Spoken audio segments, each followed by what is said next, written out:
Welcome to you all to this session of Global Design Thoughts and Discourse series at IDC IIT Bombay. Today we have an illustrious speaker, Ms Manisha Verma, and her topic is Design Thinking in Governance. I am indeed glad to introduce her.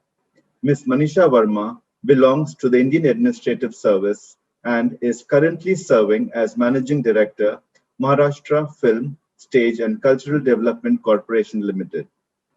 Till recently, she has served as Principal Secretary, Tribal Development Department, Government of Maharashtra. She was a Mason Fellow and was awarded MPA degree from Harvard Kennedy School in 2015. She has graduated in History and Law from Delhi University. She has a master's degree in Governance and Development from the Institute of Development Studies, Sussex, UK.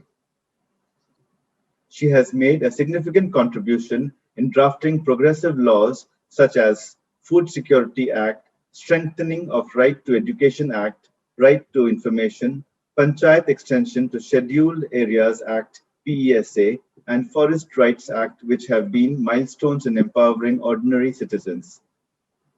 She has been a unique bridge to bring together civil society groups, experts, policymakers, and government officials, and facilitated the crafting of several policy reforms and implementation of rights of disabled people, minorities, indigenous groups, women and child in India during her stint at the Prime Minister's office.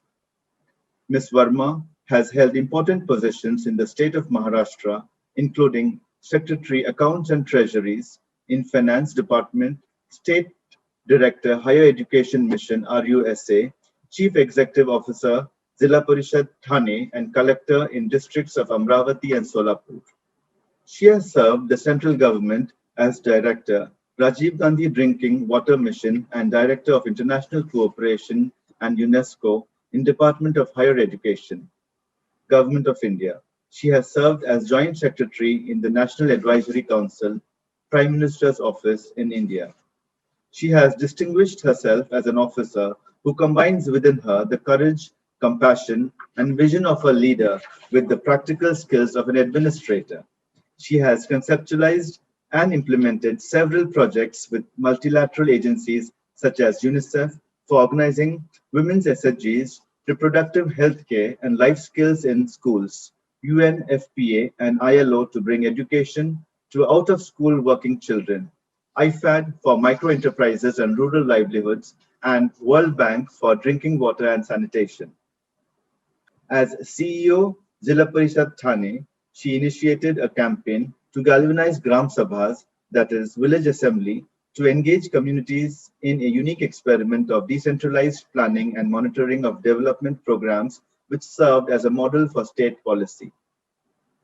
She took initiatives for empowerment of elected women representatives, organizing women's self-help groups, interventions to reduce maternal and infant mortality, and bring access to quality education to children engaged in child labor, in addition to microplanning for rural infrastructure.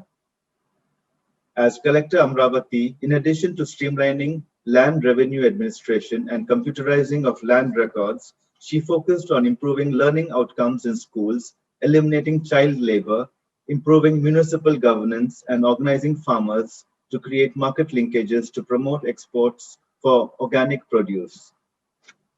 Her efforts in securing land rights to tribals in Melghat forest area, the Vanaputra Abhiyan, were acknowledged across the country. The National Commission for Scheduled Tribes recommended its replication to all states. This methodology later became the basis for the national legislation to recognize land and forest rights of Adivasis, popularly known as Forest Rights Act. As state head of the mission to bring reforms in higher education, she was instrumental in promoting academic autonomy and research and innovations. She created 6 centers of excellence in public universities across the state.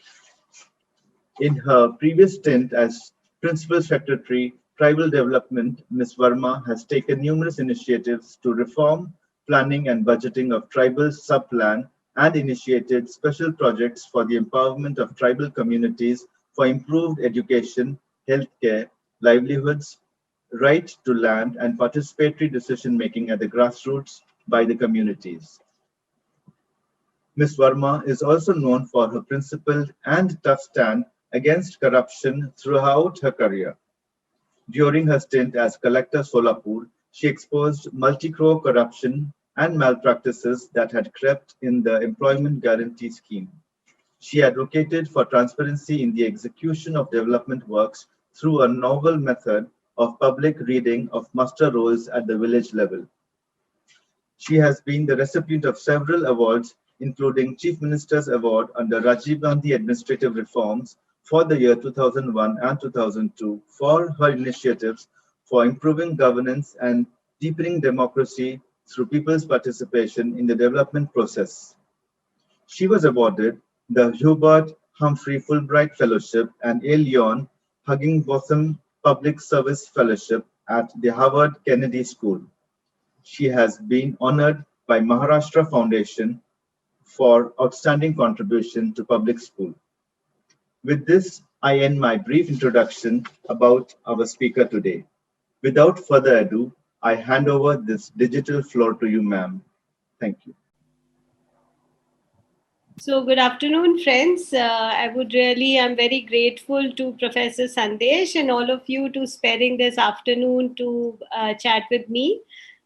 Without wasting much of your time on an afternoon, I would just take you through a walkthrough presentation to give you some examples of how to use the principles of design thinking while even taking up administrative initiatives and reforms, whether it is executing a project or an innovative policy or any kind of, even I would say I picked out an example for you to share, even enactment of a law where design principles do play an important role. So I would briefly take you through the presentation now.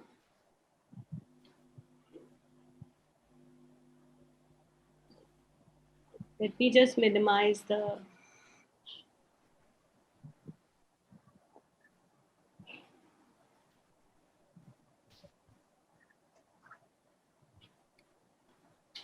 So I'll show you this picture. Now I would like some of you to respond. What is this? Quick guesses. She's picking flowers from the floor. What flowers? Can anyone recognize? They are neem ka fruits, the neem tree fruits, I guess. Okay, any other person? गजरा में लगाते हैं. I don't exactly remember the flower name. गजरा में गजरा लगा. Okay, so see, these are this is actually mahua, and mahua is a very seasonal thing and lifeline of tribal economy. And this lady is actually picking up mahua flowers and fruits from the ground. And as you can see that every tribal household has got 4 to 5 of their own trees, mahua trees, and that is where they pick up and they are sold to the traders for particular items. And you just know that it is now this is actually full of drudgery. As you can see that when this lady is sitting on the ground and picking one by one all these, so collection, this gets soiled with mud and there are a lot of issues about cleaning them and their freshness goes away, and therefore the women are very reluctant to engage, and then the men corner all the money here, whatever is sold. So when you see this, what we did was a very small innovation that we actually created. The villagers themselves, brainstorming was done with the villagers, and this was tried out last year for about 100 households and in 2 villages where, like mosquito nets, you have the villagers bought these nets funded by us, and they fixed it on a bamboo ballis sticks, and then like mosquito nets they were erected so that the flowers could be mahua could be harvested, the fruit could be harvested just on the net. And what happened was it led to major increase in collection of flowers, better quality and freshness, It was earlier being sold in Bhamragad, which is the heartland of Naxal area and law and order issues, at 20 rupees per kg, and it went to 43 kgs. And there's increase in shelf life, of course. So it takes away the women's drudgery and self-reliance and increased participation of women. So just a very, very small example to illustrate how a bit of innovation and thinking in a practical way can go a long way in helping the marginalized groups to have a better livelihood and life of dignity. So today's friends, with this, I wanted to wake you up from your lunch, post-lunch session. So today's structure would be a little bit of a recap on what is design thinking. You've done, of course, a lot of theory around it, and some illustrations as a practical example, which I'll take from my current assignment as well as my recent stint with the tribal department. And then we could open up for the discussion. So design thinking, friends, as you all know, I mean, now we talk about different stages. One is that you empathize, and the most important thing for you to remember is that it is the focus has to be the user. For corporates, it is the customer. Manufacturing, it is the user, customer, client, whatever you might say. But for government, it remains the citizen or whoever we are targeting as our beneficiary. That person has to be our center in designing any policy or program. Then you define the problem, and framing of a problem is very important, that you are supposed to give up all your preconceived notions, and you are very open in understanding the problem before you can even get to the level of defining it. And you must have learned all those tools of how do you understand problems of your end user or citizen. And then you ideate. You have to generate range of ideas, work out the workable solutions, and then you have to develop some prototypes. For products, maybe it is prototypes in materials, but for us, basically we also try to do pilots of any major projects or innovations that we need to scaling up. And you take a feedback, and you take for continuous feedback from the users, and then you implement and integrate that feedback. And so hopefully at the end of this exercise, it is expected that it will lead to a better product or services or processes or whatever you are aiming at. And for us, it will be a good implementable project that will be useful and will improve lives and empower the people. And we have to look at desirability of doing something, but in government and everywhere else, the feasibility and viability are also important factors. I would also like to emphasize to you that this is not a linear process at all, and there would be stages at which you might be spending more time or less time depending on the context, and the resource allocation also could differ from case to case. And I'm not going to go into this again, but this is picked from the design lab of Stanford, and it almost reiterates the same kind of approaches and stages. But what is more important is that you are not prefixated about anything, and you are willing to learn, and you are willing to go deep, dig deeper, uncover emotions, seek stories, and you are willing to build on other ideas, including something which is radical. And then you are willing to experiment with it, gain insights, and even willing to embrace failures as you go along, and then restart with that feedback. So my first example to you of such a principle in action would be creation of India's first end-to-end online system for filming permissions. And this is a kind of this would be easier for you to grasp, because this is a portal basically. And now I'm currently working in the Film City Corporation, where my young team from BNY and earlier with the Department of IT, they actually collaborated and worked out this major initiative. The challenges in the film world for shooting is that there were approvals required from 30 different departments, and it would take almost 20 plus days to get these approvals. There was no standardization of application format, and there was no way that a person could track his application as to the status once it was submitted. And there was a lot of heavy paperwork, and in some cases there was undue harassment by local authorities.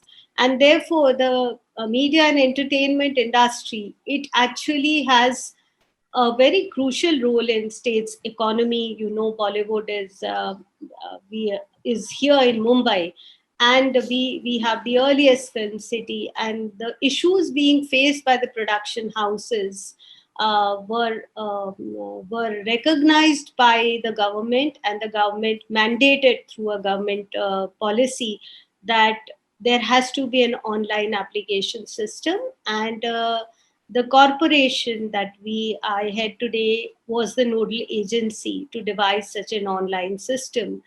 And the application now today, the portal as it stands, it can manage the applications within a week's time. And every department has appointed a SPOC. And the first pilot test has been successfully done in Mumbai city and Mumbai suburbs. So if you were to look at this example purely from the lens of design thinking stages as we broadly recognize them, so in the how consultative the process was, more than 40 plus discussions were done with location managers, production houses, to understand the process of booking location for filming. The bottlenecks were identified, best practices were discussed, and then a fine evaluation was done about the resources that would be required and the risks involved.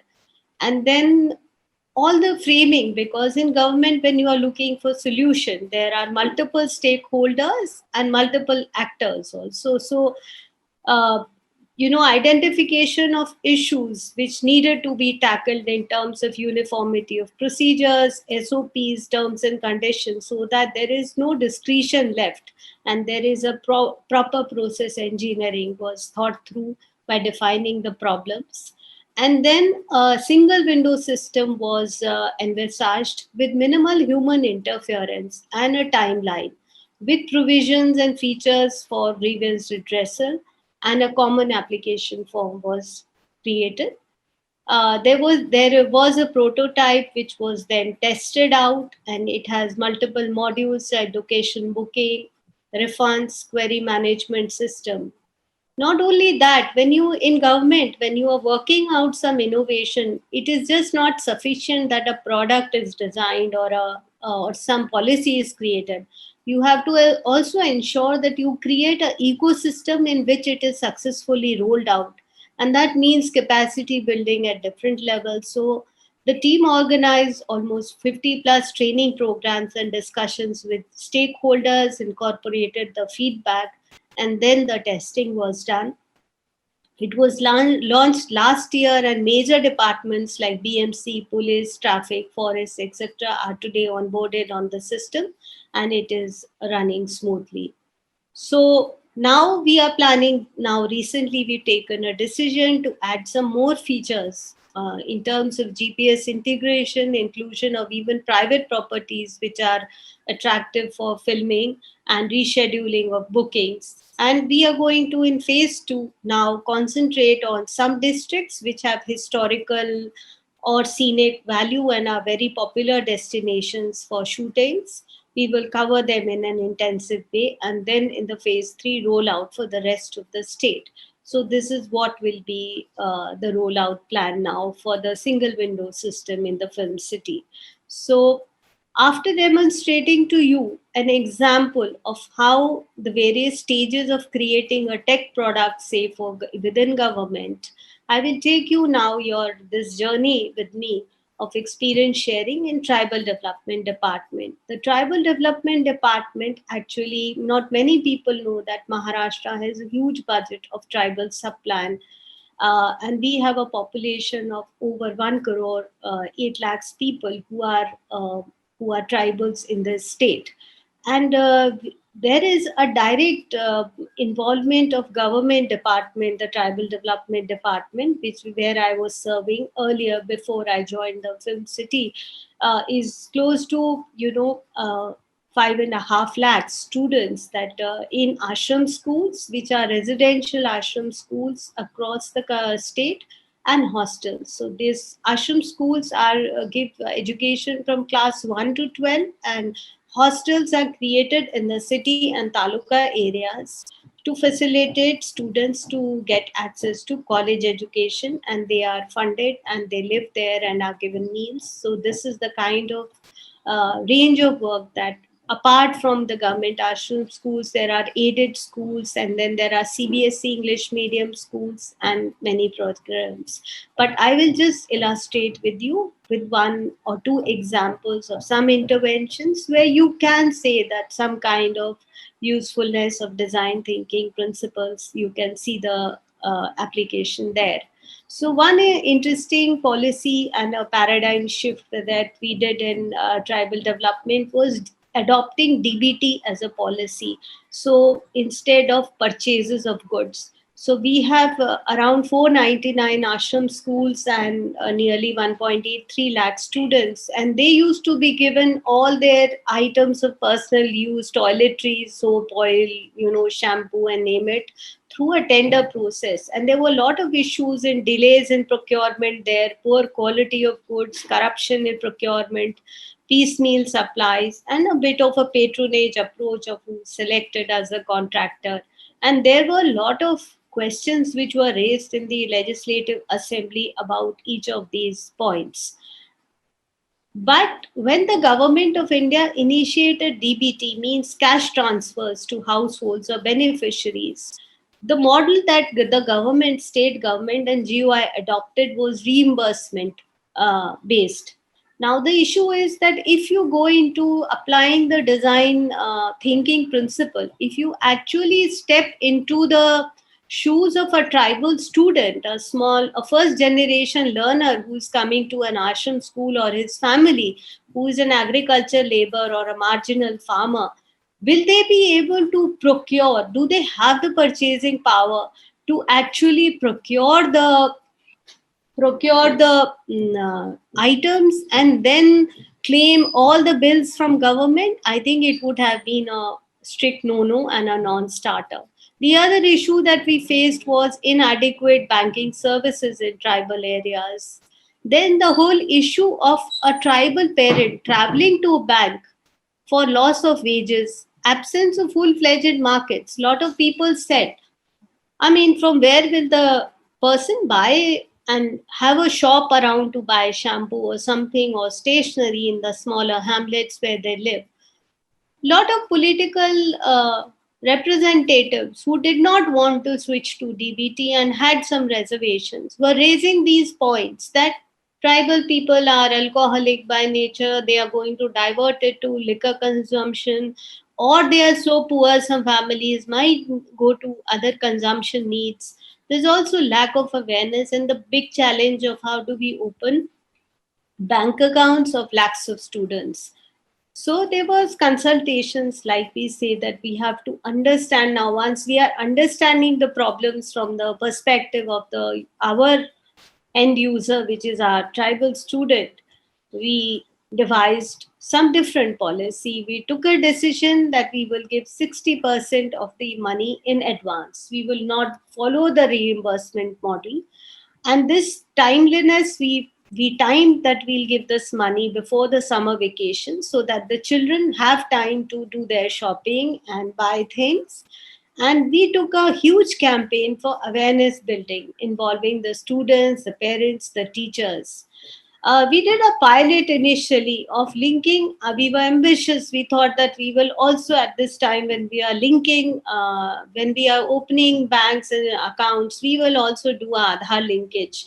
But when we did a very small pilot, test pilot on 35,000 students, and in government, 35,000 is a small scale because we work in lakhs and our scale is very large. So it did not work out. only 5,000, that payment gateway. I mean, we got clearance only for 5,000, and we took a conscious decision that this may not work when we start, and gradually we will graduate to Aadhaar linked account, and we delinked Aadhaar.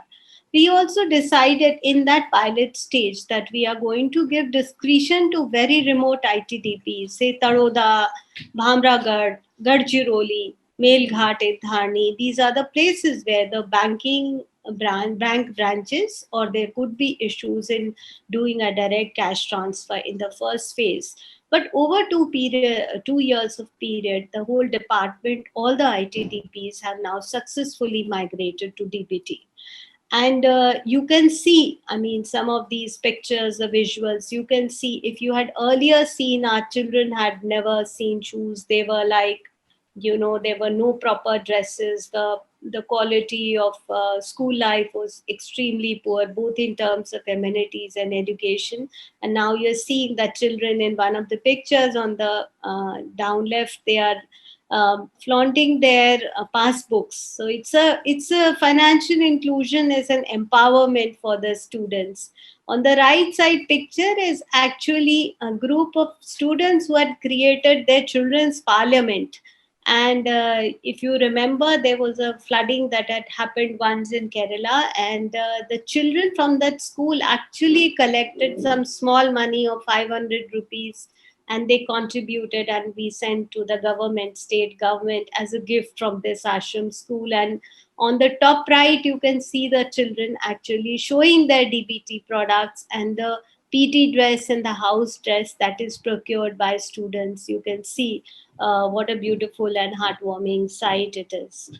And the project officers, our field staff, our teachers also were very innovative in creating awareness about DBT. They were organizing musical events, pamphlets, nukkad nataks. They went extra mile to go to the hamlets and even do the awareness for these campaigns. Simultaneously, it is always good actually not to just go by perceptions, but also to introduce some rigor whenever any innovation is involved. And we directed for a third party evaluation, a concurrent evaluation immediately by Department of Economics, Mumbai University, headed by Professor Hatekar. And the studies, it was a very rigorous kind of a third party evaluation in which 91% of the students showed their preference for DBT rather than in kind transfer. 82% of the parents responded very positively to DBT. And the survey actually showed that no diversion had taken place. There were just small elements of changes in terms of adaptation, and this was, I think, a very very validating kind of an experience for us, because we were also having a lot of misgivings in the beginning that we might just be held responsible for taking such a major financial decision, though we had planned it to the last detail. But since we were digressing from the original government policy of reimbursement, we wanted that it should go without any problems. So this was a good validation and rigorous evaluation for us.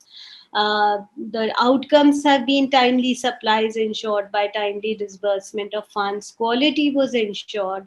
Very important thing that we have to design in government projects is a sense of empowerment.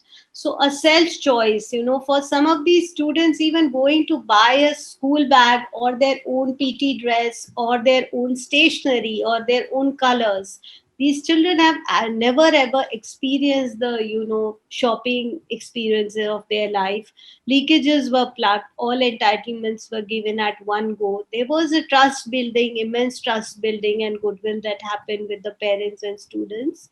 And this outcome, what we started with the ashram school personal items DBT, it was scaled up considerably. We have transferred over 4,000 crores to 27 lakh beneficiaries of the department under various components in last 3 or 4 years. The other challenge so I gave you an example of how the design thinking was worked out in a policy scenario. I will give you another example of a service or a project. of health to make my case. All these ashram school friends are scattered in very remote locations, and because of remoteness, there is poor connectivity, there are health emergencies, high prevalence of diseases, and also we have another challenge in tribal areas is influence of traditional healers and superstition, because of which people are not willing to get hospitalized. They report late if there are any illnesses, and also there is not sufficient government medical staff, understaffing, absenteeism is there, and there is not even market solutions in terms of private health providers. And then coupled with malnutrition, we when I had joined, there were a lot of problems and controversies on unreported deaths in ashram schools in the past and negative press for it, and therefore we initiated some reforms on it. Now this picture which I am showing is again a picture. You look at Varsha on the top left.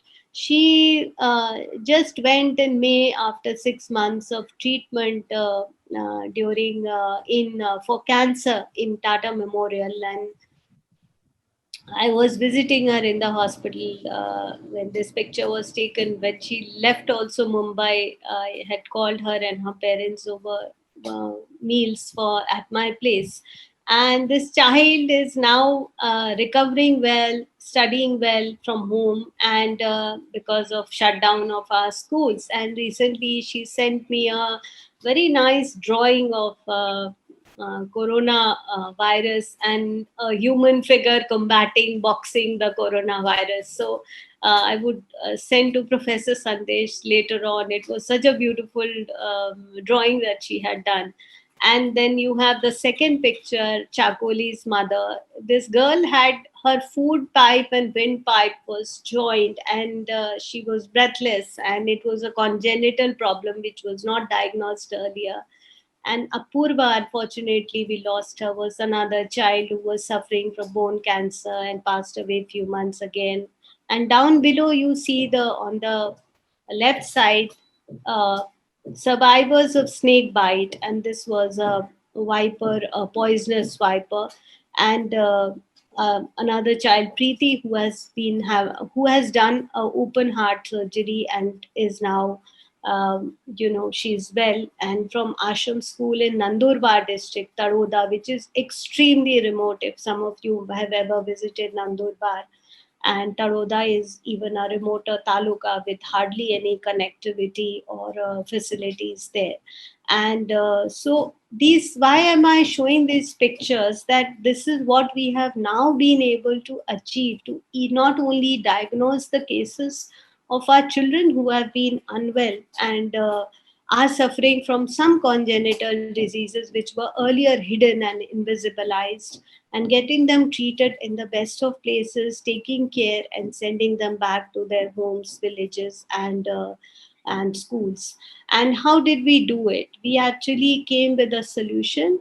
We call these ambulances Atal Arogya Vahini to provide end-to-end health services for remote ashram schools. We mapped the schools in clusters as the basic unit of operation after understanding and defining the problem as I have discussed with you. And these are life support ambulances. So this is not just a 108, which is you might have seen for emergency transport. It is actually a well-equipped medical service. It has doctors and team, and some diagnostic equipments are there. There is even anti-venom vaccine for snake bites and stuff. There is a real-time project tracking. There is a digitized health card and dashboard. So the supervisory officials like us, we can actually track on a daily basis with school how many children have been hospitalized, what screening has been done, and we can even download their health cards. And there was an emergency response system that was created. We have also we have refurbished sick rooms in the schools which were not existing before. And these are some of the numbers of the impact of project, that nearly 1,73,000 students have been screened. How many are now? 77 critical illness operations have been done. And you can see that we do apart from the health service. The team of doctors continuously in these village areas, in these schools, do a technology demonstration, health education camps also. And the other example so that was an example of how, when you are designing a project around a health service, how you can use innovation to solve problems in a particular context. And in this context, it was health service to the tribal ashram schools. Similarly, I'll give you an example of Kaya Palat Abhiyan, transforming schools, where we started with looking at the issues of amenities in terms of water and sanitation. We identified these problems, that there was nearly zero furniture in schools, there was no funds or devolution of powers at the school level, there is no absence of service providers in these remote areas. The parents, unlike the city urban schools, they are not at all involved, and there's a certain demotivation because the ground staff is left to themselves with no really inspiring vision for them. And so we took a phase one, which we took a major decisions first to devolve funds to school management committees to the tune of 5 lakhs. We gave the permission, the freedom to work with either local NGOs on water and sanitation, or even the local engineering colleges. We authorized even the HODs of civil engineering departments to give technical sanctions for estimates and just not rely on our government machinery. We gave the freedom to school headmasters and village level committees to undertake basic repairs, and involved all our class 3 and class 4 employees in various committees. These campaigns were taken during summer vacations. And we also initiated a pilot with an NGO called Sabha, who's been very active in transforming Delhi schools to strengthen school management committees in Dahanu. So I'm showing you some visuals of before and after. Can you see the amount of creativity that our teachers and local staff has shown? You can look at the picture on the left, how dilapidated building is converted into a interesting version of a train ready to go by the local staff. See some pictures pre-repair and post-repair, how what a major facelift was done by this Kaya Palat campaign, and everything at the local level. If you can see another school pre-repair and post-repair, I have millions of these pictures. Now in Kaya Palat Abhiyan 2, what we did was, actually we thought that we need to create a digitized database. It is just not enough because our government has to allocate resources. We took a digitized, we created almost 125 teams comprising of almost 400 plus staff, both from secretariat, our quest team, young team, ashram shada school staff, the project level offices. We sent them, they actually lived in the schools for a period of time. They did 3 visits over last year, and spanning over a week's time each, and they actually documented each and every facility and discussed the issues with the school staff. And then we took some policy decisions, and at the end we had, last year on 2nd October and Gandhi Jayanti, last year we had taken this resolve that no child will eat, sleep and study on the ground. And that led to a massive procurement of nearly 180 crores worth furniture we bought, and done in absolutely professional and online portal system, which is created by Ministry of Commerce, called GEM. So I'll show you some pictures. This was the Kaya Palat digital platform that we created, where there is a location map and over 300 data fields on assets and infrastructure to support any kind of policy decision that the government may make in future. You can see now the changed outlook of the and the look of the schools. I had to really sit with the Godrej and the Spacewood, who were our final vendors, to tell them that, look, I would want colorful furniture for the children, and they did special manufacturing for us. And so that's an example of how you can transform if you actually take care and you engage, you understand the problem, you define the problem, you bring in innovations, you think about, in this case, a major training, major consultations had to be on standardizing quality standards, on the procurement, on even on online training. We trained more than 200 people in the department on using the GEM portal, because it is absolutely sophisticated software that we had to. And some people think that government has a lot of issues about professionalism, and especially the social sector departments are seen with a different kind of perception, that they are not so professional. So these were all kind of examples of a paradigm shift of innovations, with a lot of people recognized, and there was a change of perception about how the government functions, and a trust building. I mean, our major objective is eventually to benefit on the last mile. The another example that I would give you is an example of design thinking in terms of institution building. Now, here I would really like to caution you that one cannot make tall claims about institution building, because institution building happens over a lifetime. You right leadership has to come and nurture it, and it has to be constant.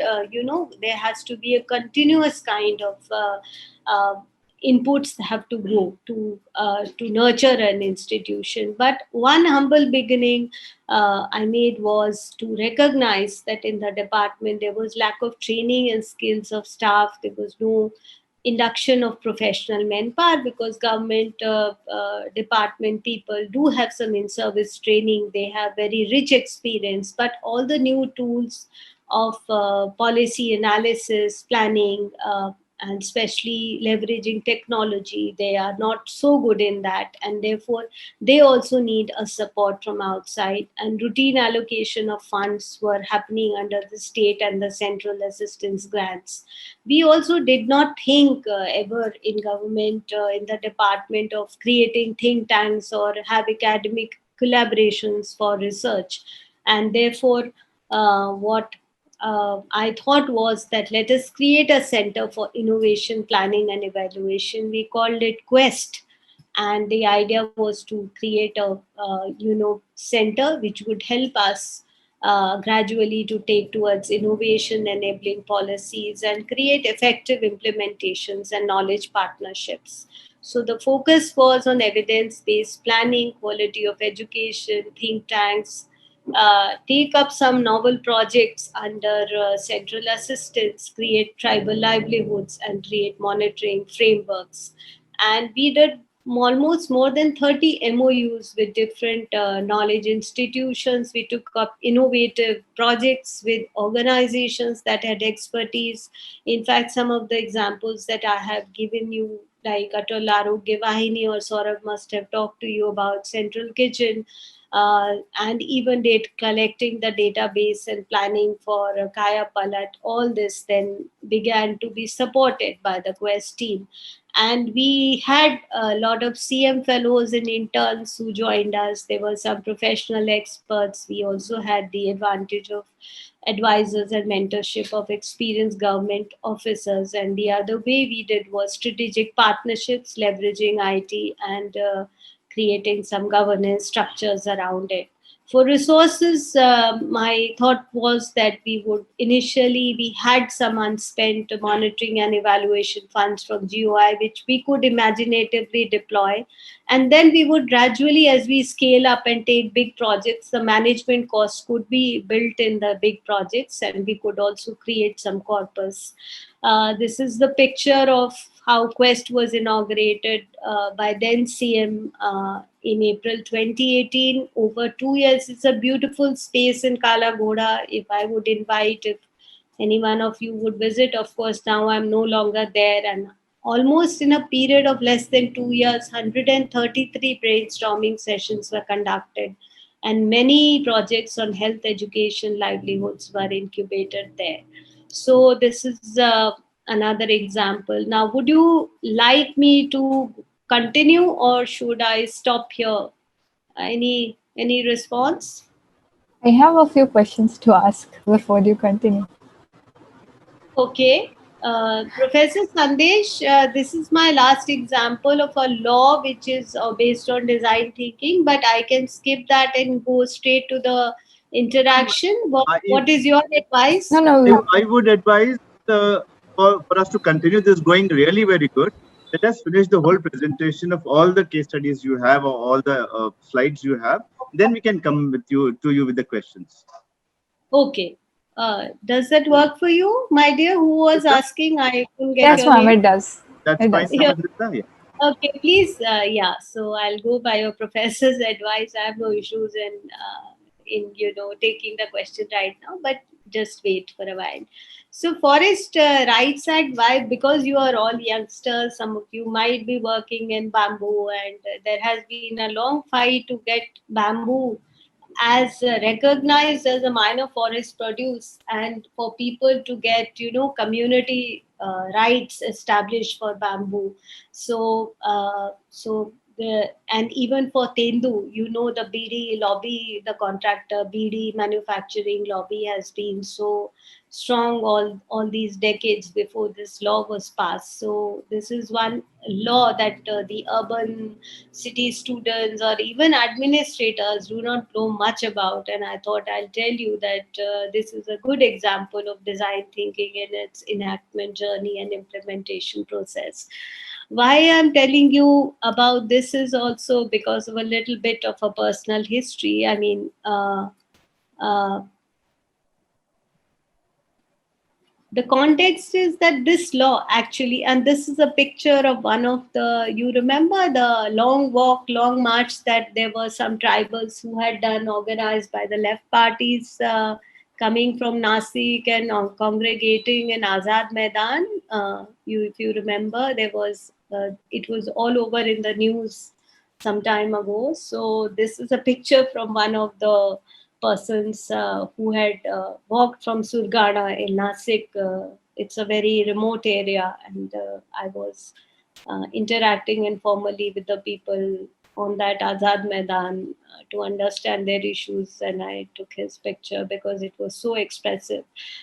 So this Forest Rights Act is actually an act which recognizes that there are millions of people who live in forest area in India, and they cultivate land for agriculture for generations. But in the British days, the entire forest, under the principle of eminent domain, all the resources that do not belong to individuals go to the state. And therefore, the British had the shipbuilding, timber industry, and therefore all their colonies, laws were passed to give the rights to the colonial rulers. Now, when these laws were passed, the Indian Forest Act was passed in 1927. Even it has a provision that there will be settlement of rights of communities living.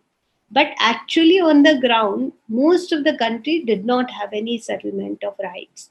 And that is why there have been constant agitations over historically. And this was only in Forest Rights Act in 2006 that it was passed, which gives the individuals the right to cultivate up to 4 hectares of land, and they cannot sell it off. But if they have been living up to and continued possession up to 13 December 2005, then they get the rights over land. Now, this has been a huge game changer for tribal communities and forest dwellers, because earlier they were subject to a lot of exploitation and they were criminalized because they were deemed as encroacher on their own ancestral lands, because they did not have any documentary proof to prove that they have been cultivating the land. I mean, what is the proof that something belongs to you? Say, example, if you are a car owner, so it is your registration and your sales paper, your receipt कि आपने ये car खरीदी थी और आपने registrar के पास register कराई थी transport के पास. So all these things, or you have a house, you have a sale deed. So in our modern legal system, what is critical to exercise and prove ownership is the documentary proof. Now, these people, the government functionaries never went or did any surveys there in the, since time immemorial. And these people have been cultivating quietly, cut off from the mainstream, and they don't have any documentary proof like our property cards or 712 extract of rural areas to prove their ownership. Then there have been communities as a collective. You must have seen in Northeast and in many other parts, Himachal, Orissa, even Maharashtra, that they have been communities who have been exercising their community rights over forest produce and all the natural resources in their area for their survival. So this act actually historically under the preamble itself says that it is undoing the historical justice done to tribal communities by recognizing their land which has been cultivated by them for generations. So this is the context I needed to explain to you in great detail. So why I'm telling you this story is that way back 2 decades ago, when I was collector in Amravati, I was there. So uh, once I was touring in Melghat, which is a tiger reserve sanctuary, and there at night it must be close to 7:30 p.m. And I was returning to district headquarters after my field visits, and a group of women, they just came before my car when I was crossing a village on the side of the roadside, and they started crying and they stopped my car. And since they were waving, I asked my driver to stop, and I got out, and then I consoled them and I sat with them. I walked with them to their hamlets, and then I was there almost till 2 or 3 in the morning.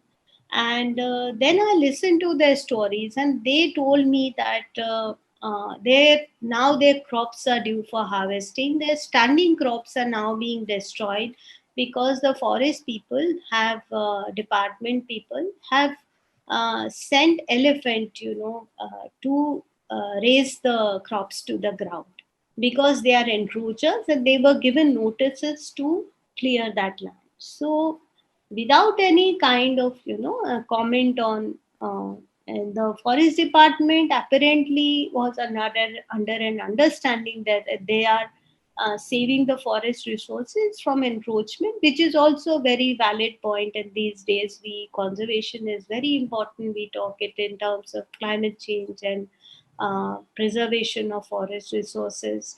So I listened to them, and then I began to dig deep into it. We held consultations, we sat with the villagers, we thought that this problem is extremely endemic.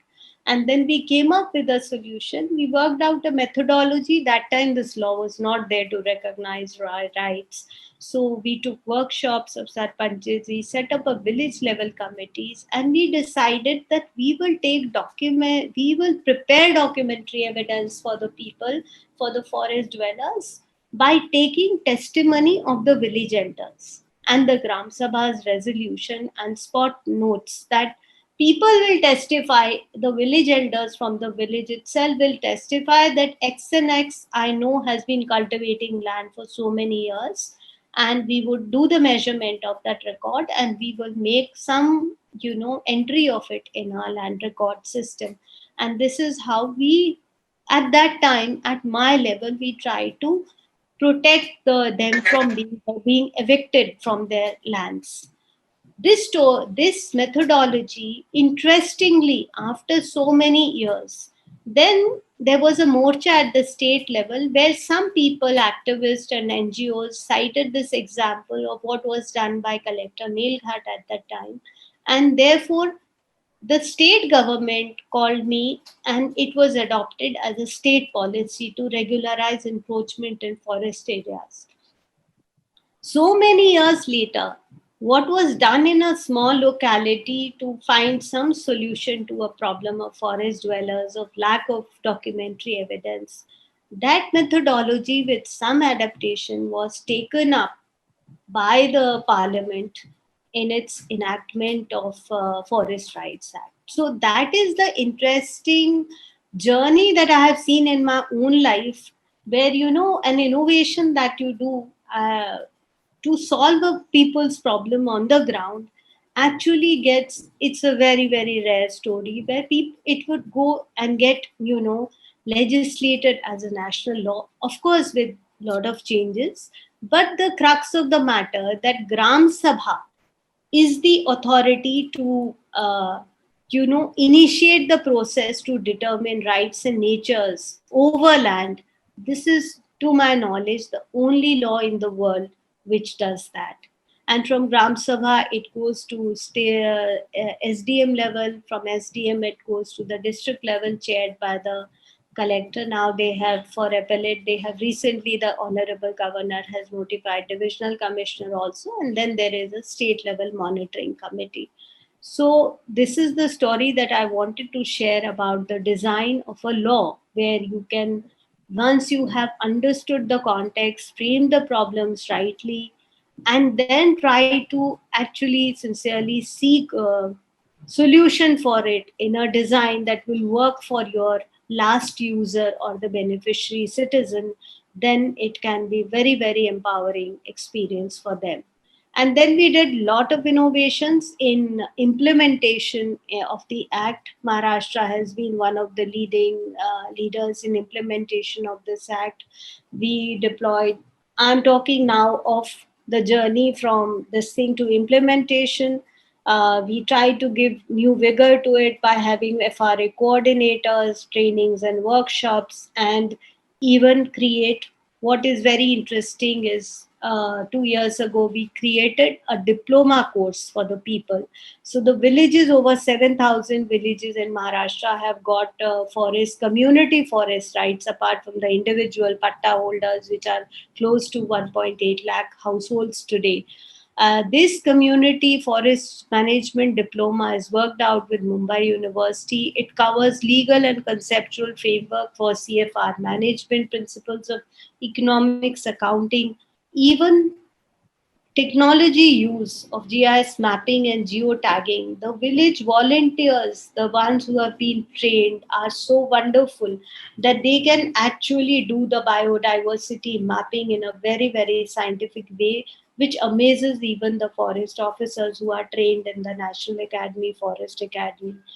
Even laws like Biodiversity Act, Wildlife Protection Act, MG FRA, which was there, and Dr. Madhav Gadgil, who is a globally renowned ecologist, he helped us a great deal. We piloted this 6-month diploma program in the village Meda Lekha in Gadchiroli. And those of you who are interested can know more about this diploma program. So this is another example of what I would say, creation of a, say, a kind of a program, keeping in view understanding the need of the communities and designing it in an innovative way and rolling it out, pilot testing it. And now we are in conversation on how to make it an open source and give it to different advocacy organizations, academic institutions, universities to roll it out, because it is just not the rural areas, but even the urban professionals and people who are working for forest resource, natural resource management. This could be a very good, capacity building course for them also. Impact of this FRA, I would say more than 1.85 lakh tribal households have been given nearly 4 lakh acres of land. Now today they are the legal owners. Over 7,841 villages have got their CFR rights. Maharashtra is the leader in giving CFR rights. We did a Van Mitra Mohim Abhiyan in which we settled a lot of 50,000 plus applications. This diploma course I have explained, even to involve NGOs along with the communities to give them technical support. We have actually taken 356 villages as pilots where we have sanctioned 8 crores rupees the government has done. And there has been a substantial rise in household incomes in these villages and regeneration of degraded forests. Migrations have reduced. See, one of these success stories I can tell you is 38 villages. The turnover of villages, the household returns has gone, several fold. Menda Lekha, which is a small village in Gadchiroli. Last 4 years, their bamboo turnover was 1.24 crores. For Tendu Patta, they distributed. Now the contractors are out, and the communities, Gram Sabhas themselves organized Tendu Patta collection, and they have distributed 14 lakh of wages in these 105 households. A very interesting story of a village in Pachgaon, Chandrapur, where they have formed their own niyamalvalis, the rules, the villagers themselves for sustainable development and regeneration of forests. They have kept 84 hectares for wildlife. They don't allow in that village to do tendu collection because they don't want to participate in the BD industry. They think that it is a health hazard. So they've taken this socially, ethical stand that they are not going to use their resources for BDs, and there is enhanced participation. I can give you a lot of examples like that. These are some of the things. Another, in livelihoods, if one was to say a design, I think IIT Mumbai and Department of Science and Technology had introduced the concept for cage culture for fishing. Now this is not the time. This is the time when I visited them.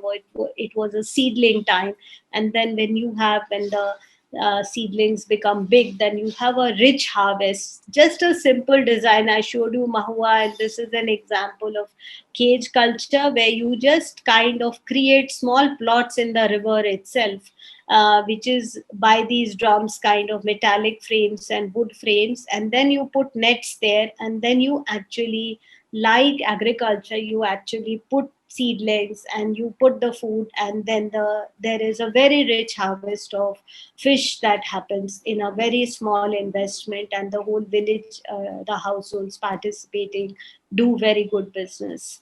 Gone back, we have worked for bamboo cane development. There is also a project that I had worked out with Professor Sandesh for Jahar area.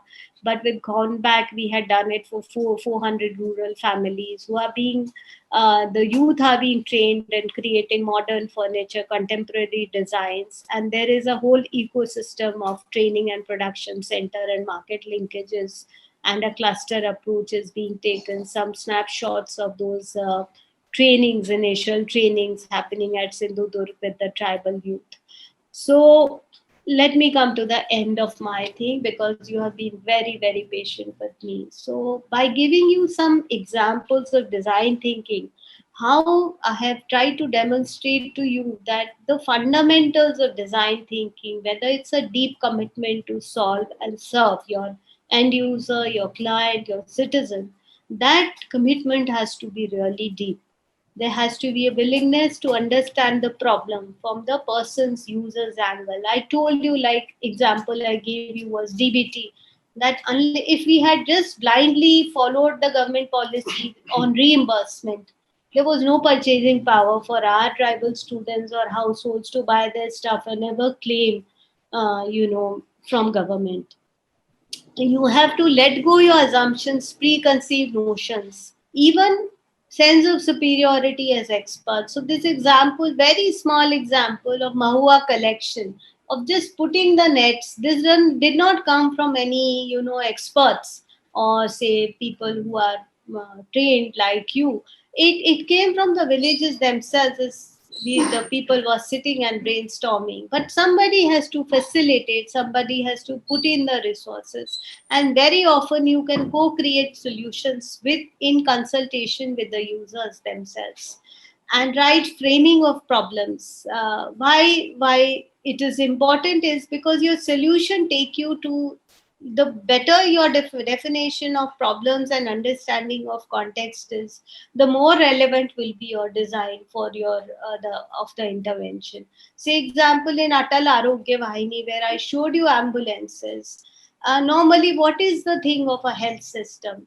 You are expecting that the doctor would be there in the facility center, private or government. You will give insurance cards, you will reimburse, because you are assuming that the person who's sick has to come to the doctor. Now we turned this, we inverted this solution. We created a doorstep delivery system because the context was that on ashram schools there are hardly any transportation facilities, there are no proper private providers in their vicinity, there are emergent health services. We don't have a handle on communication that somebody has died in a remote school in Gadchiroli because of a snake bite. So the solution had to be designed something which would work for that context. So that framing of problems and contextual understanding and then designing things accordingly, build partnerships, iteration, feedback loop. I have already demonstrated to you. What is also important is, creating an ecosystem of and how you create that is with trust, positivity, and accountability. I gave you an example of Quest, which was an attempt to take the risk, innovative attitude, agile teams. These are terms that you you use it all the time in your studies and courses, but they do matter. But what I find important from government perspective is imaginative deployment of resources and raising resources. That is an art that is very, very important to do innovations, because existing guidelines do not facilitate innovations. We've tried from last year to start a Super 50 batch with Base IIT and picked up the brightest of the 50 students by taking their test. We participated in Magnetic Maharashtra and tried to bring in business opportunities. We tried to showcase tribal areas, not just for philanthropy, but a good business case for creating of agro processing and value addition. And at the end, I would just say that I always like all my presentations to conclude with Mother Teresa, because a lot of people say this question that, so what if someone is transferred, or so what if it doesn't last? And I always believe that I get inspired by this quote of Mother Teresa that what we are doing is just a drop in the ocean, but the ocean would be less because of that missing drop. And I think that is what sustains and motivates these kind of people, inspiring leaders who have given their life for the betterment and empowerment of vulnerable groups. So that is where I would like to conclude. And thank you all for your very, very patient listening. And I hope I have not overloaded you with inputs. And I'm good to discuss now. Thank you. Thanks a lot for a very good presentation. So should I It has go been ahead then? enthralling. Before we start the question and answer session, can we have all participants come on with the videos so we can have a look at one of you, and ma'am can look at you and answer your questions. And sure. So yes, please feel free to have your questions, ma'am. Samadrita, yes, you are right there in front for the questions. Yeah. Yeah. Hello, ma'am. First, I really appreciate all the work which you've done with all the communities. And my question has sort of 3-4 parts. So, and I'll just run through the parts and please answer as you wish. So, my first part is how much time does it... I'll just pick up a paper to Okay, sure. note down. If you're asking me in parts, then yes. Yeah. Okay. So the first part is like, how much time does it take since you get to know of the problem, then you go through the whole process, you face your hurdles, and then finally till it's implemented in a trial sort of thing, and then a whole it's implemented everywhere. That's the first part. The second part is I saw you gave new furniture to schools and all of that. And that's a great initiative. But what happens to the maintenance of everything after that? Because they can well fall into ruins after it if it's not maintained properly. The third part is, I saw that you said that there was a third party survey done for the DBT case. And who exactly is that third party and how do they do this survey? And the fourth part is, since you reduced a lot of third party, not third party, like mid party middlemen, obviously corruption might be reduced, but still there might be some cases. And how do you deal with those? And do you have any examples of where you successfully dealt with it? Those are the four parts of my question. Okay, so should I respond quickly? So your first part, so that we can move. Otherwise, there'll be loads of questions. So what was your name? Samadrata. Okay, because on my screen I can't see all of you. Okay. See, time is how much time I was trying. I joined in 2017 February and I left in June 2020. So, and I that were taken in the department during this period. The examples I have given you, except for the Forest Rights Act, the others are all conceptualized, executed, rolled out, and whatever their status is today is during this period only. So I would, and similarly, the Film City Corporation team rolled it out with my predecessor in 1 year's time, this whole thing of single window system. So in government, you actually don't have the luxury of too much time, because you are not there forever. Like, I always say that professors, judges, other civil servants, they're there for like a long time. Sometimes you're attached to so you have this time frame, comfortable time frame, where you are able to build something, nurture something. That is why maybe that's one of the constraint of bureaucracy, that people don't like to do much innovation, because they're not sure of the time frame and whether the continuation will happen or not. So probably it could be a governance constraint. But for these initiatives, we have done it over a period of 2 years time, straight from conceptualization to rollout, implementation, execution, and scaling, like going from pilot to a certain scale. Now it will all depend on the successive leaders who lead the department at various levels, right? From Saurabh, he's at our field office. He was assistant collector. He was one of the project officers. So there are 30 such field officers who come after their IS training. Then there is their bosses are ATCs, and then there is state level commissionerate. So there are layers of government, and then the ministers are there. So it will all depend now how much to grow, how much to institutionalize, how much to weaken. There is always this threat in innovations that, but if you try to institutionalize, then the reversal becomes difficult. And that is what a good officer or a public servant or an innovator would try to do, is to leave it at a safe stage if you have the time, and so you have to move fast. So it will be very difficult otherwise to give you specific replies, because Atal Arogya we started in November last year, we rolled out, but the planning before that happened for preceding 6 months. The model was then rolled out. So, and then this integrated dashboard happened last year. So you keep adding features also. For Kaya Palat, we did in 2017, we did till December 2017, from March onwards, we did these small repairs giving to this thing. Then we partnered with Saja, then 4 months parallel Saja का school management committees का training चल रहा था.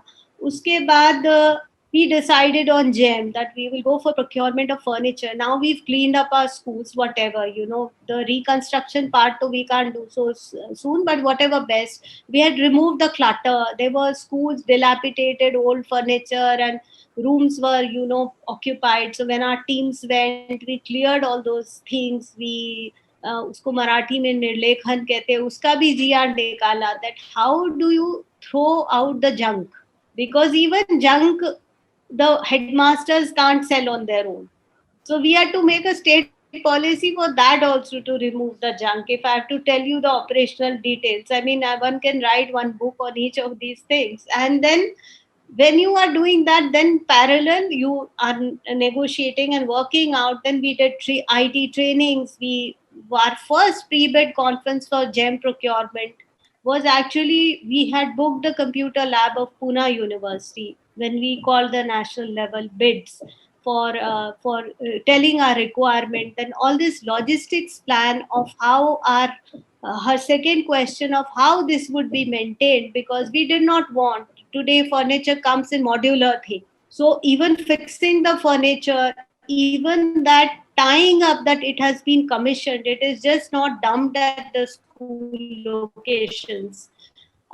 Managing resources, 180 crores. I went to GUI and pitched a project to get 100 plus crores from government, central government, that we are trying to now give a dignity, to our tribal students, that they eat and sleep on the floor. Sometimes they die of snake bites. So all this, tying from management to procurement to logistics to supplies. And I don't want to tell you the story as students of how much hurdles there were, from some vested groups to make us dilute our quality standards. So we were very keen that only the original manufacturers would bid in. So we had put very, very stringent standards, quality standards, and stringent conditions. And we faced a lot of resistance in that also. I mean, there were lots of big, well-placed people who were approaching to just say that if you can dilute these standards, these are not workable standards. They were framing the problem differently. But actually, we wanted to control that only the best quality manufacturers enter into the bid process. Otherwise, I was not so much interested, coming to her point, that 10 years down the line, because our schools are not able to really maintain things well, we should supply them very robust and stuff, so that at least, there is nothing that goes wrong with the equipments or the furniture in the initial few years. And then we have now, hopefully, with the strengthening of school management committee, devolution of resources, giving some trainings and orientation to the ground staff, things will be taken care of. I mean, that sense of ownership takes a while to come, and I think we will be able to do it. So I've answered your first, second, and fourth question. Your third question was about third party evaluation. So I had mentioned in my presentation also that this third party evaluation of DBT was done professionally by hiring Department of Economics team of Mumbai University. So it was a very rigorous, a big sample which was taken across the state, very statistically rigorous and without any interference. And they gave this DBT report. Thank you, ma'am. Sorry, I must have missed that. Yeah. Any other questions? Yes. Anybody else? Sir, I have a question. Ma'am, thank you so much for giving us the time, your precious time, so that we can have this discussion. I think, and the presentation and the work you've done was brilliant. But I have this question, and I have this question for a while now. So in a government scenario, how are the problems prioritized? Like what's important and what's not, and what to solve at this moment and what not to solve, right? And the second is, let's say I have this problem. I'm aware of this problem, and I have a possible solution that could benefit to it, right? So how do, as an individual, I approach to the government to solve that issue? I mean, of course, as a student, I might go to, let's say, Professor Sandesh, and he will go to the, like, there must be a proper channel. But as an individual, let's say after I graduate, after I am independent designer, how do I approach the government for that? So your first question is, it's a very difficult question even for administrators, because unlike most professions where your task is very focused, so you are a sales manager or you are a designer or you are a IT person, so you are only looking at systems design or making portal or maintaining website or whatever else. In government, you have to be, you are like a jack of all. And there is no role and responsibility for senior officers, which is very sharply, defined. As a district collector, you might be in charge of, when floods come, you are handling disaster management. When elections come, you're conducting elections. Some controversy happens in the district, you are responsible for it. You are also looking at district, this whole pandemic, you are also managing hospitals. So there are, as civil servants, your responsibilities are overarching and very diverse, and that is true. The more you progress up the ladder, the more this is an issue, and that is why people also talk about, criticize government, that they don't have a sense of accountability. The reason being कि अगर आपका एक या दो काम होगा तो आप किसी को डायरेक्टली अकाउंटेबल रखोगे ना, लेकिन अगर आपके multiple, you are expected to be a magician और to handle multiple things, and so it would be very difficult. I'm just giving you another perspective to hold you accountable. So you are right that prioritization is always a challenge, but I can talk in my context that prioritization has never been a challenge for me. The moment I move to an assignment, there are things that the system expects me to do. I cannot fail there. Those are attending to all my defined functions. I was collector. I had to do. I had to manage law and order. I had to see that the district funds for development are spent on time. As revenue collector, I had to ensure that the targets given to my district are in the top 1 or 2 in the state, or say in the division. Otherwise, my performance appraisal would be affected. I would do all that. If there was, failure of monsoon, or if a flood comes in Amravati, I had to take care of that disaster mitigation. All that I have to do. But then I set homework for myself, my own agenda, which will give me fulfillment. So this Manputra Abhiyan that I described in Melghat was setting up a methodology to give rights to the people and protect them from eviction from their own lands. That was not given to me by my role or my, in a broader sense, my bosses did not expect me to do that. Or I did some work with the out of street children in municipal areas over there and work out a project with ILO for child labor there. Or I worked with small farmers to organize a federation of organic farmers. Today we have a fetish for organic food, and everyone knows what is organic, and you have it in the malls, and it has a premium. But I'm talking of 20 years ago. I had seen in Vidarbha farmer suicide, and there were this whole 200, 300 farmers in one of the belts in Vidarbha who, by conviction, their way of life, they would not put pesticides and for this thing in their crops. But they had no marketing outlet that time. So even to enroll them and their certification was not there. One of them has now passed away. I was in touch with him, Deepak Shinde. He tried to organize the farmers at his level for organizing, exports. And of oranges, which were organic, which are grown in Vidarbha area. And I funded them from a discretionary fund. I had to take that time a stand against, some of the very senior colleagues of mine. But I sent a farmers group abroad to Europe.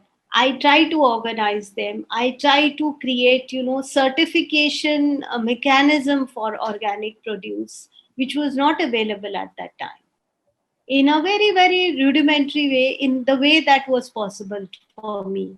So I don't decide priorities according to my own prejudices and likes and dislikes. When I enter into a space, why did I take Kaya Palat Abhiyan here or Atal Arogya Vahini or livelihoods? Because the department, I saw that despite spending 50% of the grants of tribal development department in ashram schools, the situation in ashram schools was very bad.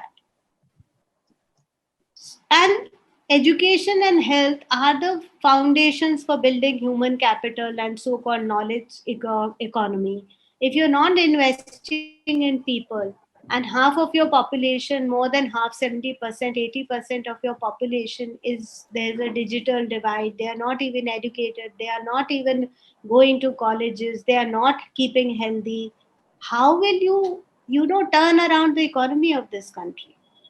So I started interventions in ashram school when I became tribal secretary. I started looking at Melghat issue because I was posted as collector thing. So, but I don't do it. So a lot of people make these fancy portals, or they will do. I'm not against portals. I have done a lot of technology interventions also, but only when it came as a support to what one was doing on scale. I mean, I don't think about doing things which people say will give you low hanging fruits, like taking some camp or something and doing a lot of publicity about it. If it is a genuine problem for the community, which I find there is a problem, or as an administrator's lens, I think it is my responsibility that this is a difficult problem to crack in this assignment. I try to create a team around it, discuss about it, and take it on. So that is what. Otherwise, prioritization in government is a challenge because you are dealing and you are left with very little energy after doing your routine work and meetings, which are very heavy. So let me tell you, this is then if you are obsessed like this to do innovations, there is no holiday, there is no weekend, there is no day and night. Honestly speaking. So it's a very, very personal call. I won't say it is a sensible or reasonable or not, but it certainly calls for a certain commitment of time and energy, which not everyone is willing to take. So that is another point, and that would be true of you as well. Whenever, of course, this your generation is much more smarter in time management. Your last part about Rohan, that you wanted to say that how do you as a student approach if you have a solution to the government? So you can take my number from Sandesh sir. I can tell you now also. I mean, it will depend on what kind of a solution you have to, for me to advise you to who is the right department or person to reach out to. I don't know about which domain are you talking about. So if it is a solution pertaining to health, then it will be the health people. If it is a pertaining to some skill development, or it is some IT solution, or you have a question in general, a suggestion, then probably, I mean, it would depend on what kind of but otherwise, Necessarily about as a student, but as an yeah. individual. Say I graduate and I'm like a full-fledged designer, right? So how do I approach like the government to create a solution for that, or a problem maybe? Create a solution for what? Any problem. Let's say I have a problem. Let's say there's a problem and I have a solution for that. I know that it can like it could benefit in that So sense. you have to give me an example, a concrete example. Because what kind of problem you will be, government is not one monolithic, one single individual, right? Except for at the level of honorable prime minister or honorable chief minister, where you can probably say that they are the face of the government. But when you have to get something done, like a solution or something, it's just not their office. It is actually some department, and depending on how global your solution or problem that you are looking at is, or is it a micro, thing. So you have to, there are layers and layers of government. There are multiple authorities. So there you have to approach the relevant person. And certainly it's not so easy because government officials are quite busy in their own world of priorities, and they have little time or patience to listen to someone who's just saying, I have a solution for your problem, unless they are looking actively for a solution to a problem that they think is a problem. So you getting what my point? Otherwise, getting your problem as you see it as on their agenda to do something is a engagement in itself. सो अभी जो आपकी किस तरह के अगर creative ideas हैं, तो अभी बहुत सारे प्लेटफॉर्म्स हैं, नीति आयोग है, पीएम्स का पोर्टल है, उसमें they are asking youth to give solutions to some problems. There are these hackathons that are being organized by Department of DST or others. So you have to actively look at forums where new creative ideas are being sought. If you have worked out already some problem and some tentative solution around it, then if you share with me later on or now, maybe I could help you to connect with someone. I'm happy to, if I can. And I want to tell you that I am very short of young, talented professionals in my Film City Corporation. You're all students of design, and then there are these postgraduate students also. Some of them might have joined. If you have some project period or some work, if you're interested in teaming up with me for some time, I would be very happy to have support of most of you. Yes, yes, ma'am. I can work out some internship, some kind of, some project, some short period thing with you in consultation with Professor Sandesh. I'll share my email and think you can send me your series and area of interest. Maharashtra doesn't have a policy on film and media sector entertainment. So I'm right now going to start from next week a policy dialogue with the different stakeholders on creating a enabling policy for film and media entertainment sector, because that is my mandate now. And very early on, I discovered that our state doesn't have a policy despite having Bollywood. So this is how I have prioritized my problem here. And then I am also looking at development of Goregaon campus to create some good infrastructure for pre-production, post-production. Also, how to have skill development courses built around skills which will be useful for filmmaking. So all these are creative works, I think, and I am very, very ignorant about it. I have spent all my life in social sector and administration. So I'm also familiarizing and learning as I'm doing this work. So I would be very happy to have some of you as my, in my team. Ma'am, I have Ma'am, one observation. Yes. Yeah. Ma'am, you mentioned about the panchayat and how it is kind of working very effectively in terms of what people want. But I think it has a lot of dark side as well. I have noticed that it is just like legalization of corruption, to my observation, because when panchayat decides some work or something, it is very short kind of sighted, and it's not well planned, and there is no one to question them. And instead of that, I think more kind of a institutional approach would have been better, because nowadays this panchayati raj thing is a lot of promoted, and it is celebrated kind of that it's a very effective mean of governance. I think it has a lot of dark side as well.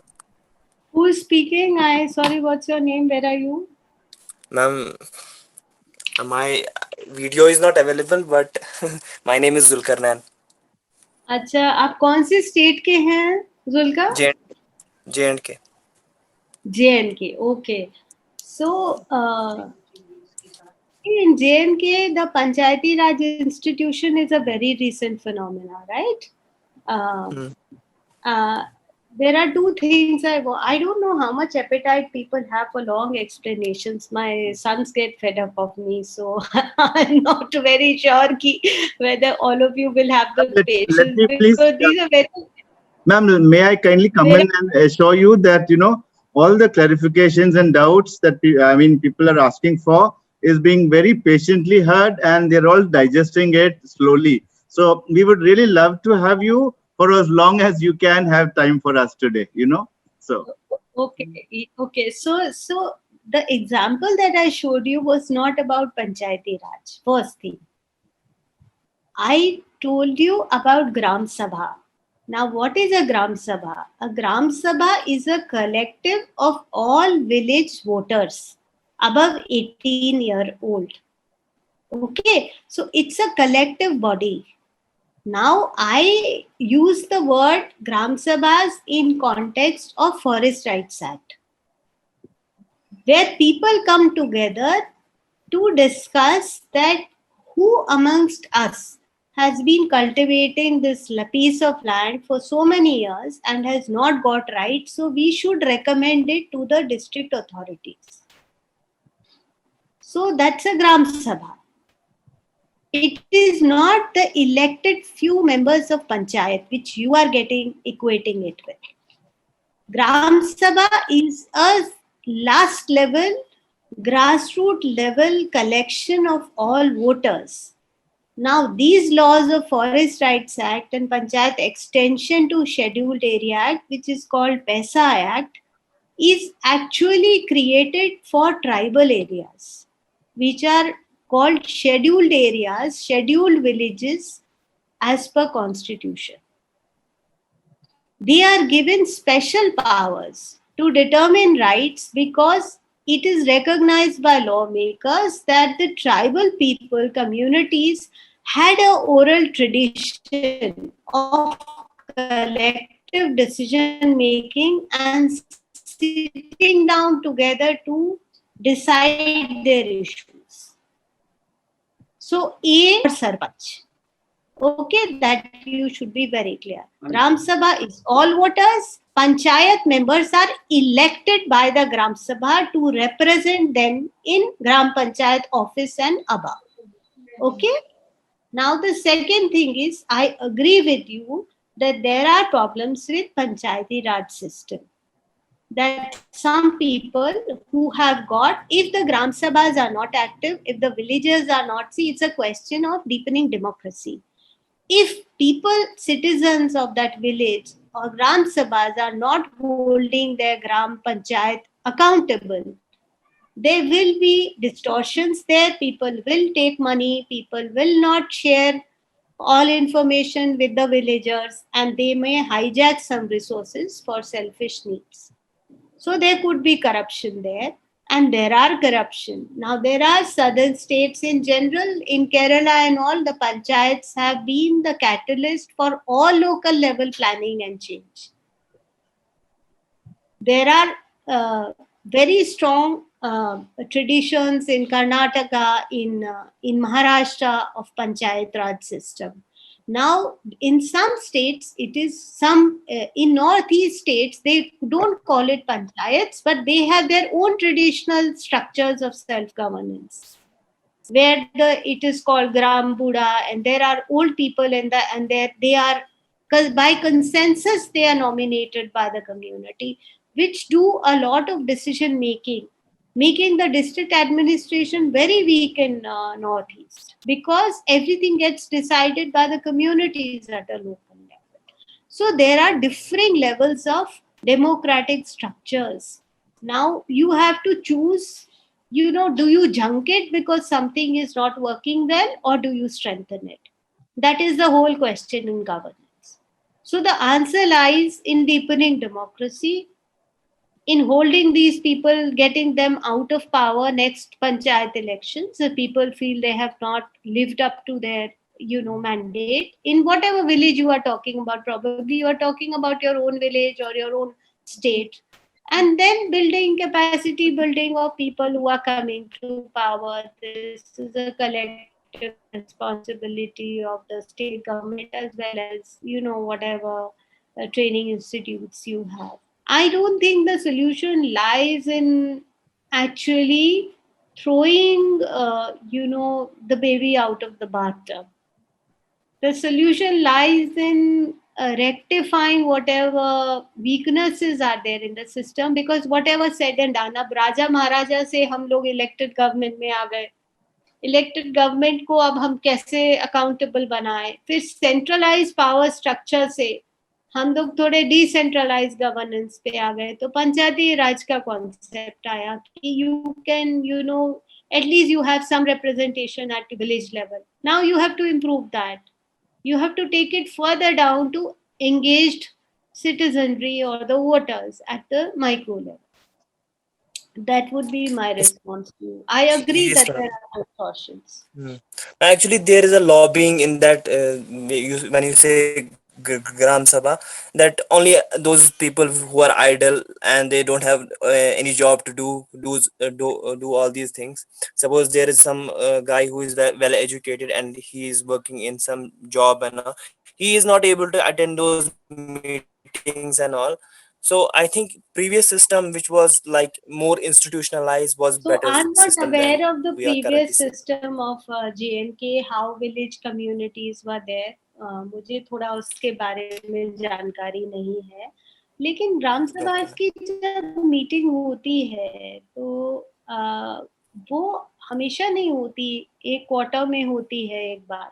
तो जैसे हम लोग voting के लिए ये कोशिश करते हैं, you take out time and you make sure that if important days are there where your role as a citizen is important. Political participation, I would say it's a political participation. When you are taking out a day off, it is not for a personal holiday, it is not for your family, it is not for your job, it is to discharge your responsibility in civil society as a citizen to further democracy. Voting is that, participation in democratic structures is that. So when you are having any of these engagements, whether it is in the cities or in the villages, I think that should also get as much priority as going to a gym or going to a theater or going to a this thing would be.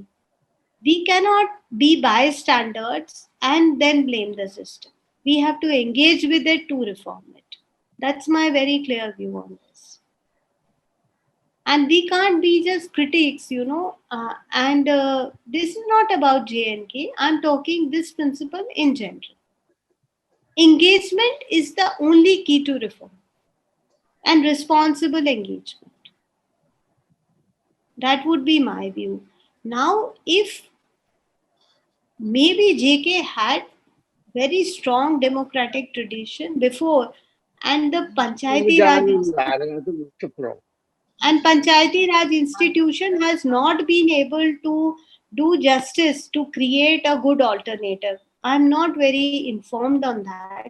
I will check out, and maybe then educated people like you can talk to the authorities in when things more normalize and pitch for more improved structures over there.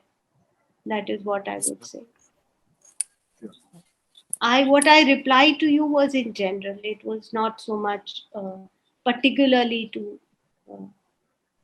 state governments have different to say it in one sentence. Panchayati Raj institutions have served very well in some states. In some, they are mediocre. There's a lot of devolution of powers and capacity building that needs to be done. And the involvement and strengthening of Gram Sabhas is important to hold Panchayat elected members accountable. Okay? Yes, ma'am. Thanks. Can we move to the next question, please? Yes, ma'am. I have.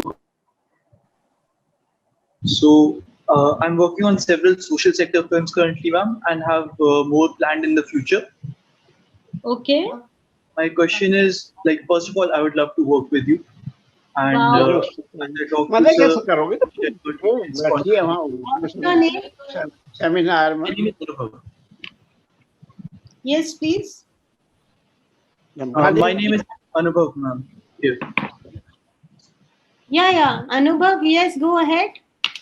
You were saying, the what other is question it? I have is, would you also be interested in funding social sector films?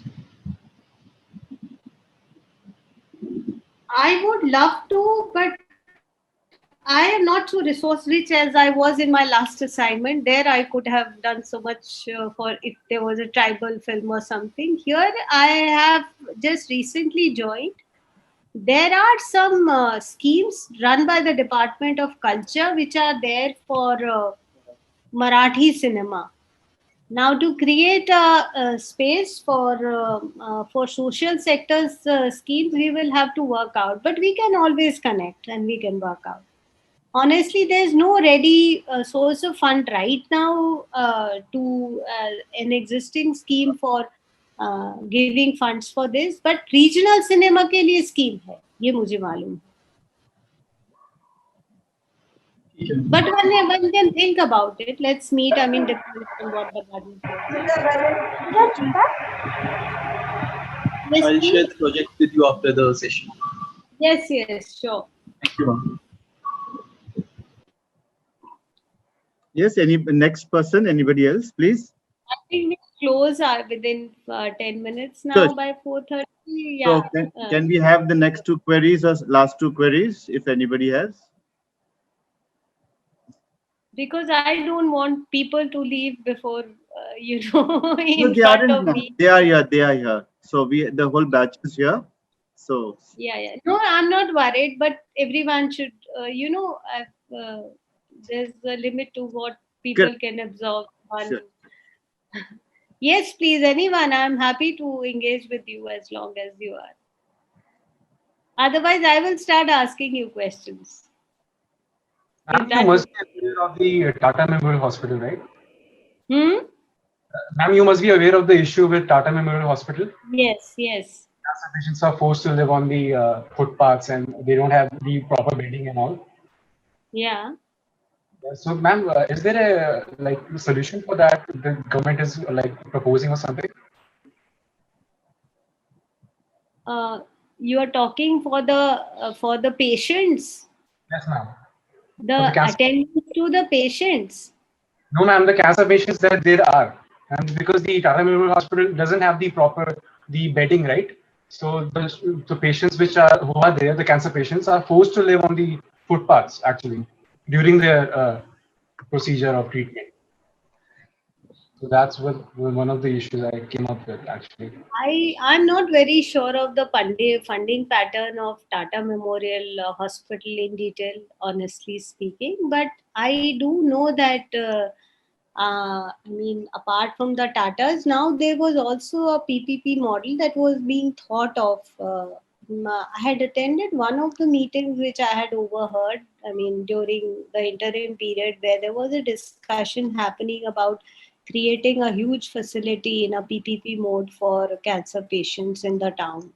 But I don't know how far it has progressed, because normally we don't know the details of every department, other departments. We tend to be more involved all the time with the work that we are doing. So I'm not.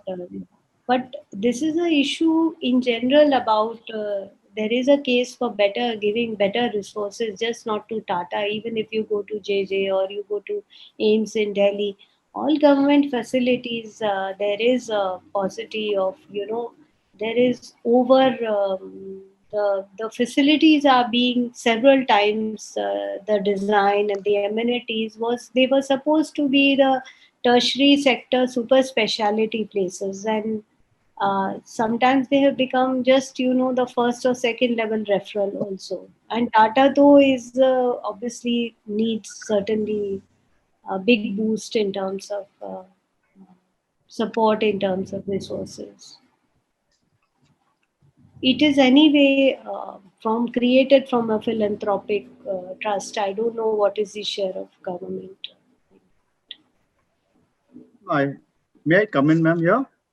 Yes. Please. I have a couple of queries, ma'am, as we close the session for you.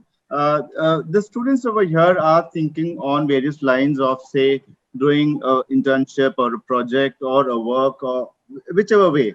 like, and they have multiple ideas in mind, like, like the shelter, like anything, or things like that. But in the current context with you, what could be the specific areas or projects that they can think of and refer to you as to how they can take it ahead with you?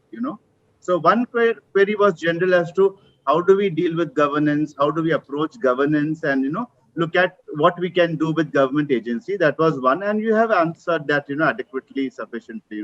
Second one is, with you, if they are to imagine working in the films ecosystem and in the filmmaking ecosystem. And I mean, as you said, it has not just films, it has the permission, the systems, the people, the stakeholders, the communities around it.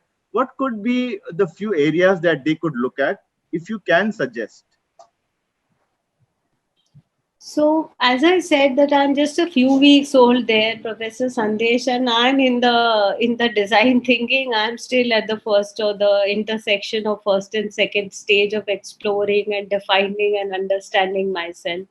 So one of the areas I have understood is that, of course, so I will require, depending on what the interest of the students is, it would be difficult for me, but I need all kinds of help. Well, I do need, how to make my this setup of Film City Corporation more efficient, and professionally management is one area. I would like to induct some professional consultants there to look at the financial management of the company, because it is a corporation and I would want it to do much better than what it is doing.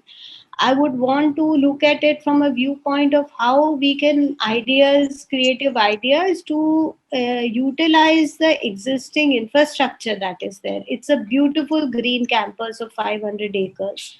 There have been some talk about developing it like a Disneyland, or those kind of PPP models of a big infrastructure. I'm looking at it how it could be a hub like NCPA, or a hub like some theaters can some a hub of activities where the latest technology for pre-production, post-production, animation, all that special effects. Now there's so many technology that have come in filmmaking and media entertainment. How do we attract that type of talent and infrastructure to have people there? And so to work out that roadmap, even things like some people have gone to Ramoji Film City and all, and there is so much of tourist footfall over there.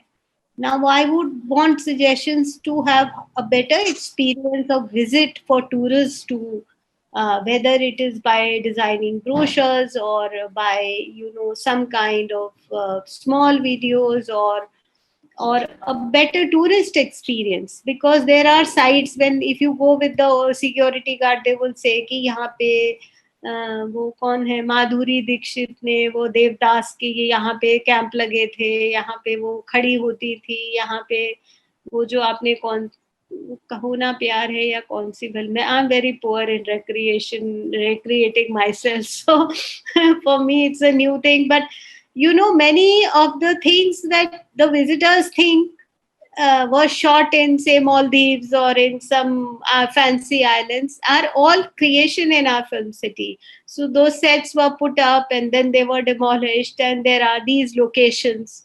So there is much that can, narratives and interesting stories or videos or way of marketing that could be worked out in a more professional way. So even having a better tourist experience over there and generating some revenues out of that, building some studios over there, even creating a Bollywood museum over there, in which there could be, a history of how rich, there could be very interesting way of depicting that. A visitor center there. There's so many things that offhand in few weeks it has come to my mind. Even for IT thing, this whole work, we need actually technical support even on scaling our single window system. And maybe if there could be a kind of a professional PMU or a group that could manage that over a period of time, and it could become a self-sustaining kind of enterprise in itself. That could be another possibility. It's very difficult for me to say, but I would be happy to brainstorm, and if students are really interested, then maybe the ones who are deeply interested, they can come to the film city in my office. They can sit with us for and the small team we have for some days, and then and you can be a part of, if anyone is interested, the policy dialogues I'm having on this sector. I can share the Zoom links with you people, and you can just listen and then maybe give us ideas. Sure. I'm open to any kind of help, big or small. So Sure. projects can be created depending on what kind of projects the IIT Bombay, your school, will accept as their academic requirement, and what is our need, a common meeting point on that. Sure. It can be worked out. Sure, ma'am. That actually clarifies. We would contact you with proposals. Contact you over phone and email and meetup as well, and see for where we have overlapping objectives, and common areas to work with. So, ma'am, concluding, I would like to thank you. Unless, of course, anybody else has a query or two or an observation last. Yeah. So, ma'am, one quick question. Yeah, sure. Make it Sorry. quick, please. I request you to make it quick, please.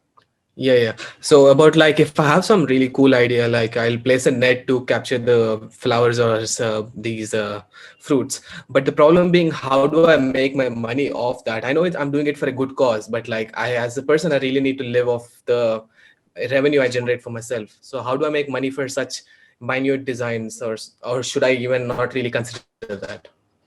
No, why not? You should consider, because ultimately, to sustain yourself, you have to be a social entrepreneur, even if it is for a community thing.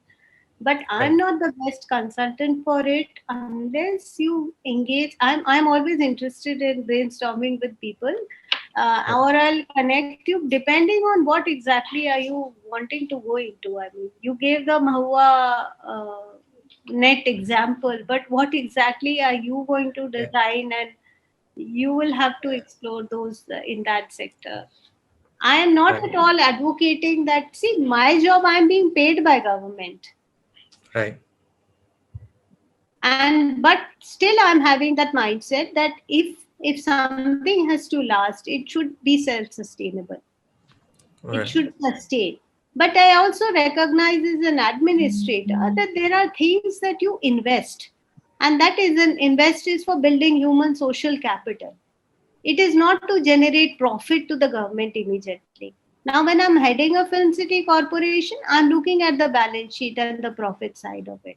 But when I'm in the tribal development department, and for few years, if I'm giving better furniture to children or giving nutritious food to children, I'm not looking for profits. I'm not looking for outflows. I am seeing that this is the investment that is necessary to make these communities stronger and healthier. So the objective also changes. So for you, if you are going to do some design thinking or some innovative product for the market, so depending on who is your taker, it's a industry or is it a whatever, or you want to create an enterprise for yourself, surely it's very legitimate. You have to scale and you have to make some money out of it. Otherwise, how will you manage? That answers my question. Thank you. Creating wealth is important. Yes. Yes, sure. Thanks. Thanks, Yashwant, for the last question. Ma'am, I indeed thank you for making such a cogent presentation, linking all the activities and premising them on the design thinking platform, and all the system level institutional building, the way that you have shared with us in a manner that we understand it, coming from design thinking backgrounds, that is deeply appreciated. And I'm sure it has taken a lot of time and efforts at your end to make it in that way for us. So I really thank you for that, ma'am. Further, we are really, the projects that you shared with us not each of those projects were really large. They had they were big in scale. They had scalability and they had implementation. So I think one thing that we also take away is the projects that when you want to achieve large objectives, like you said, when you want to build a larger social capital, it requires a lot of time, it requires a lot of investment, and it takes years for that social capital to actually show in terms of the economy of the place. So I think this is one of the points that we also keep talking in design is the fruits of your intervention at times are not always immediate. It takes time to dovetail into the system, to become part of the whole growth process, and then is when you see the actually result of that intervention in terms of design. And that is very aptly illustrated by all the health projects, the community projects, the health in which you have the what you call the ambulances linked to people and to a group which is taking calls, and that's located in a location. And I think this is how we build larger systems. And I wish we had more time with her. We could have delved more on the details of systems. However, this is good enough for us to have a first session with her. And there should always be more in us for us to ask her later when, we are going to meet sometimes later. And she being in the Film City, MD of the Film City, and in this context, in this tenure, we are going to have more engagements with her, and we will find out more ways where IDC, with its product design, visual communication, film media, interaction, design, and in fact, mobility also, we would find ways how to interact with her and other departments with the government. And ma'am, one of the main objectives for me to have eminent bureaucrats like you was to open the design community's mind to to people out there who are also working very hard for the development of people, for social upliftment, for engaging economies and communities, which we probably definitely not many of us had known about earlier. And this session really buttresses the fact that we need to know more about other organizations, departments, and agencies. Ma'am, with that note, I really thank you for this session of yours. Well, thank you, Professor Sandesh Ji, and your team and all your students who made this interaction so enriching for me. So thank you again for this wonderful opportunity. And I enjoyed interacting with all of you. I wish I had time to ask questions to you and know you better, but hopefully we'll do it some other day. Thank you so much. And thank you, Professor Sandesh, for giving this platform. Thank you. Thank you so much, ma'am. Thank you, Thank you ma'am. so much. Thank you, ma'am. All the best and blessings for a very, very bright future for all of you, in which you do something meaningful and you also make money. Thank you so much. Okay. Thank you, ma'am. Bye, ma'am. Thank you, Thank you, ma'am. Thank you. Bye. Bye, ma'am. Bye. Bye.